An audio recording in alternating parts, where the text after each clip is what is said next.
Welcome to New Mexico Black Rifle Operators Union. I'm your host, Sean.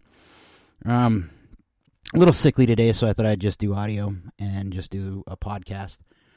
So there's another shooting that happened. My thoughts and prayers are with everyone in Nashville, Tennessee today. It sucks every time that this happens, that I have to start talking about, stuff I know very well of what happened after the fact.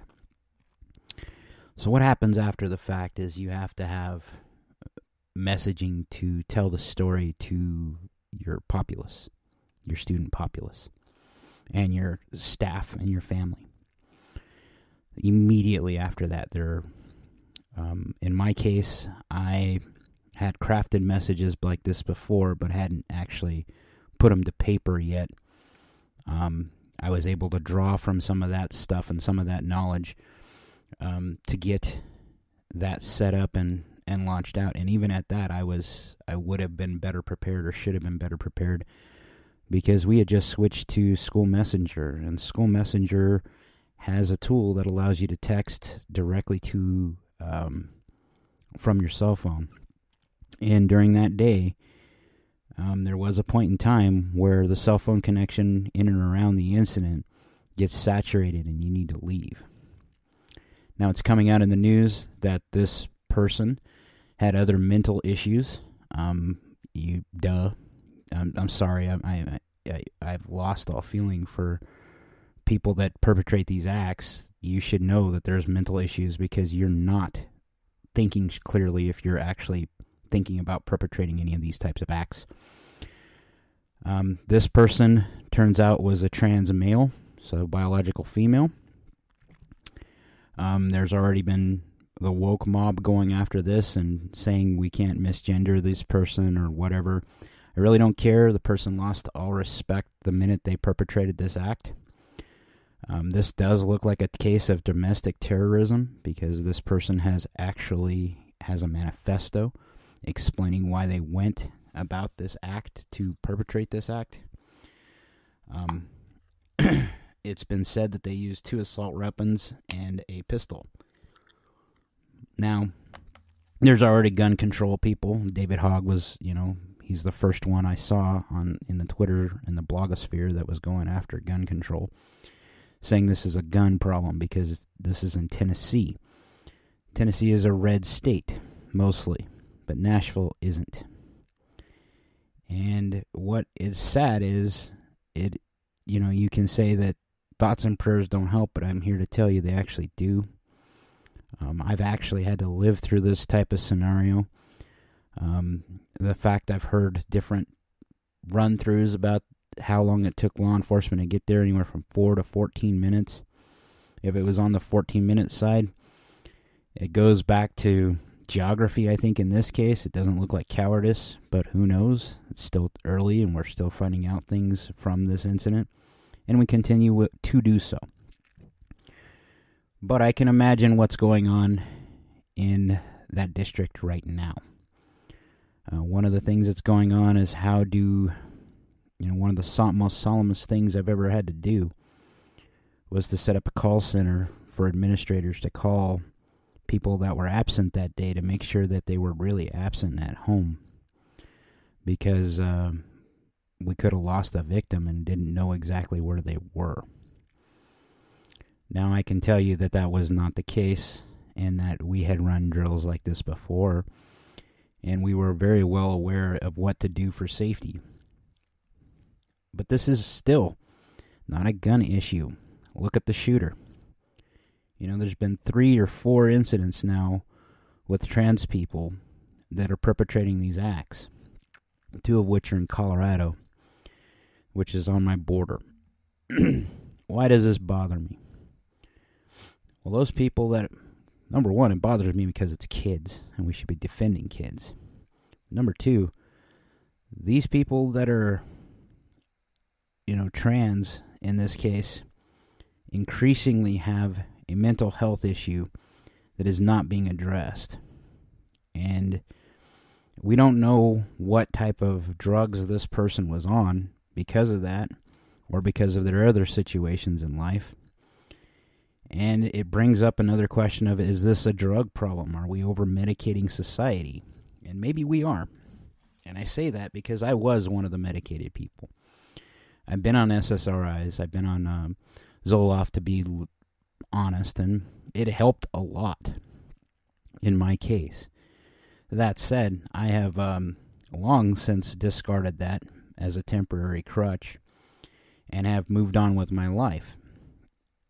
But it brings up something as, if this was a trans male, meaning a biological female, if they had something like roid rage because of being prescribed testosterone. Because if you get an overdose of testosterone, you end up with something akin to roid rage or roid rage.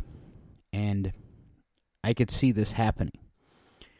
I can also see that the media, all of them, publicizing the stuff that's going on and the actions being taken now to restrict people from being able to get this type of care would lead someone to do desperate things.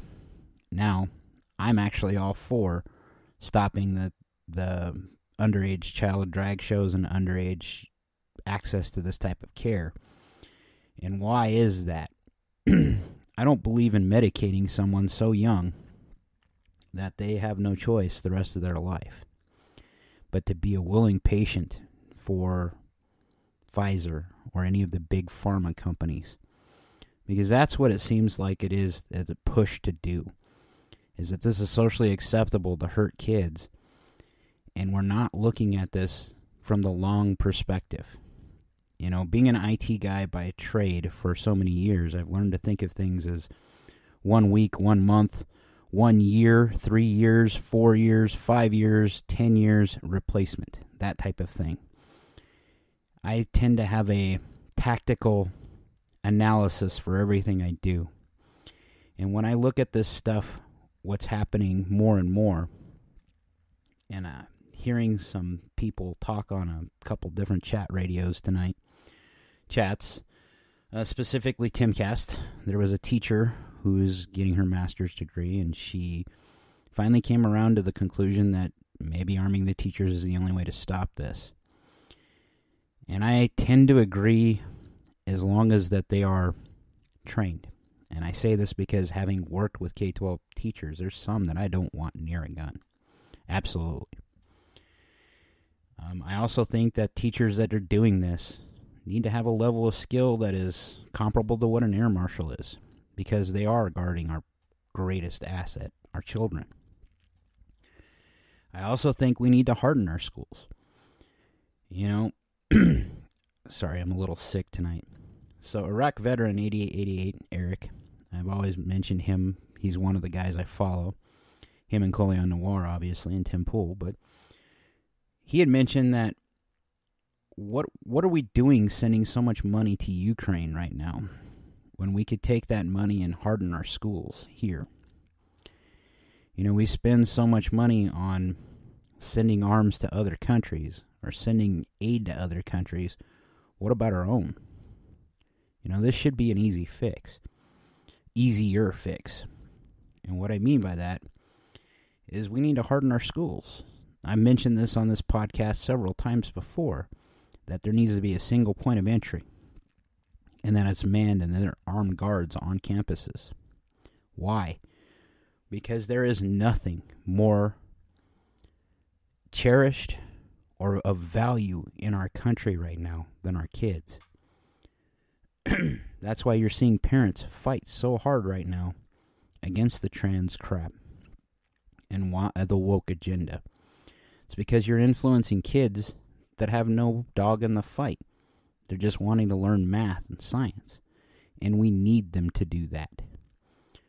But it turns out there's some really evil people that are using these instances as political pawns, and that they're trying to go after these things. So needless to say, this crap just keeps happening, and it doesn't need to.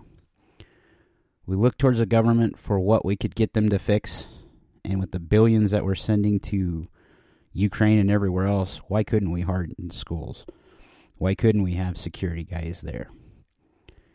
You know, I was a little disheartened to hear that my former school district has backed out of safe schools, which was a fight to get them into after our shooting, and that they're not doing the same drills that the other schools in the district or in the state or the city are doing now. Now, that said, that doesn't mean they're not doing stuff. They just probably are doing it differently. So I'm not throwing them under the bus. But that extra layer of communication with the county is very valuable, or at least it was that day. So I'm going to leave you with some basic ideas. Hold your family closer. Talk to your kids. Be involved with your kids so you know if they are going to be this type of person. Intervene. Because we're the last safety check. The government's not there to help you anymore. And they damn sure can't seem to fix or find their ass with both hands when it comes to this type of thing. Like, share, subscribe, be great.